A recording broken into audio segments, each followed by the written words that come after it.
Di sini saya akan membahas tentang 4 materi. Yang pertama, mengidentifikasi karakteristik siswa. Yang kedua, menelaah tujuan pembelajaran. Yang ketiga, mengkaji karakteristik bahan ajar. Serta yang keempat, menetapkan jenis dan format media. Dari yang pertama yaitu mengidentifikasi karakteristik siswa. Aspek-aspek yang berkaitan dengan karakteristik siswa itu ada berupa bakat, minat, sikap, motivasi belajar, gaya belajar, kemampuan berpikir, dan kemampuan awal. Karakteristik siswa akan berpengaruh dalam pemilihan strategi pengelolaan yang berkaitan dengan bagaimana menata pembelajaran, khususnya komponen strategi pembelajaran agar sesuai dengan karakteristik individu siswa. Cara mengidentifikasi karakteristik siswa. Yang pertama, pengamatan, yaitu guru mengamati perilaku peserta didik saat KBM. Yang kedua, wawancara, studi dokumentasi, dan lain-lain. Yang ketiga, bekerja sama dengan wali kelas maupun guru BK. Yang keempat, mencari informasi dari rekan guru dan orang tua serta teman-teman peserta didik. 3 aspek yang tergolong pada kegiatan identifikasi karakteristik siswa. Ada aspek latar belakang, sifat yang dimiliki siswa, serta sikap dan penampilan siswa. Manfaat mengidentifikasi karakteristik siswa. Yang pertama, untuk memperoleh informasi yang lengkap dan akurat berkenaan dengan kemampuan dan karakteristik siswa. Yang kedua, menentukan desain program pembelajaran atau pelatihan tertentu yang perlu dikembangkan sesuai dengan kemampuan awal peserta didik. Dan yang ketiga, menyeleksi tuntutan, bakat, minat, kemampuan, serta kecenderungan siswa berkaitan dengan pemilihan program pembelajaran. Lalu kita bahas tentang materi yang kedua, yaitu menelaah tujuan pembelajaran. Tujuan pembelajaran dapat tercapai dengan maksimal jika komponen-komponen yang ada dalam proses belajar dapat bekerja sama dengan baik. Komponen-komponen tersebut antara lain, yang pertama ada siswa, yang kedua guru, dan yang ketiga lingkungan.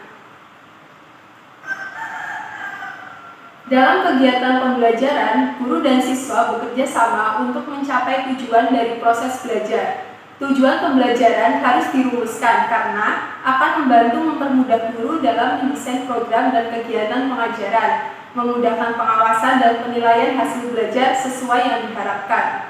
Secara institusional, tujuan pembelajaran lebih ke arah pengembangan potensi dasar para siswa, karena potensi dasar inilah yang sangat diperlukan untuk belajar dan pembelajaran pada tingkat pendidikan selanjutnya.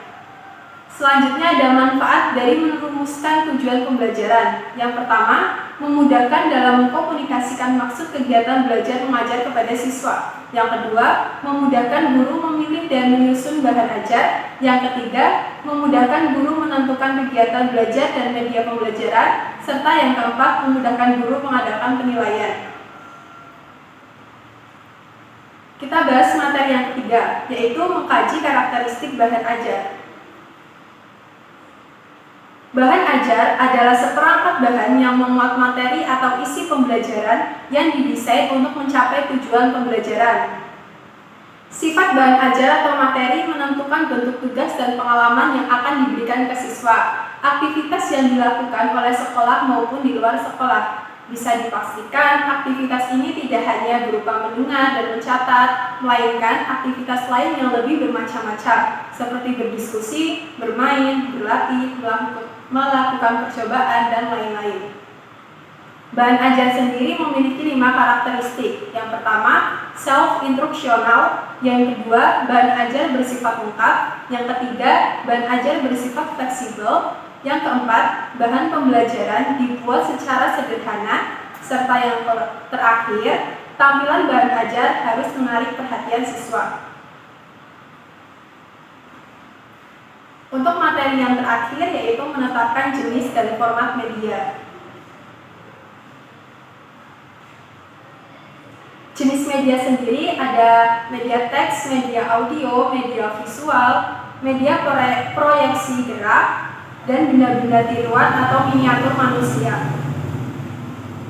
Format adalah jenis media pengajaran yang digunakan di dalam kelas. Format media merupakan bentuk fisik yang di dalamnya pesan disertakan dan ditampilkan.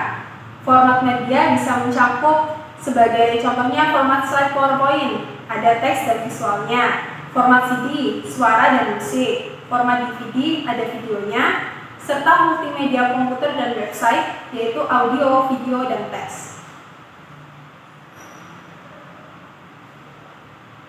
Fatah Syukur memberikan contoh format media. Terdiri dari yang pertama, bahan-bahan catatan atau membaca seperti buku, koran, dan majalah. Yang kedua, alat-alat audio visual yang digolongkan menjadi media tanpa proyeksi seperti papan flanel, diagram, dan sebagainya. Selanjutnya ada media tiga dimensi seperti benda tiruan maupun boneka. Lalu media menggunakan teknik atau alat seperti video, audio, dan sebagainya. Yang ketiga ada sumber masyarakat berupa objek peninggalan sejarah, dokumentasi, dan sebagainya. Dan yang terakhir, faktor yang harus dipertimbangkan dalam menentukan format media. Yang pertama, ada teknologi yang tersedia. Yang kedua, keragaman siswa. Yang ketiga, tujuan pembelajaran yang akan dicapai.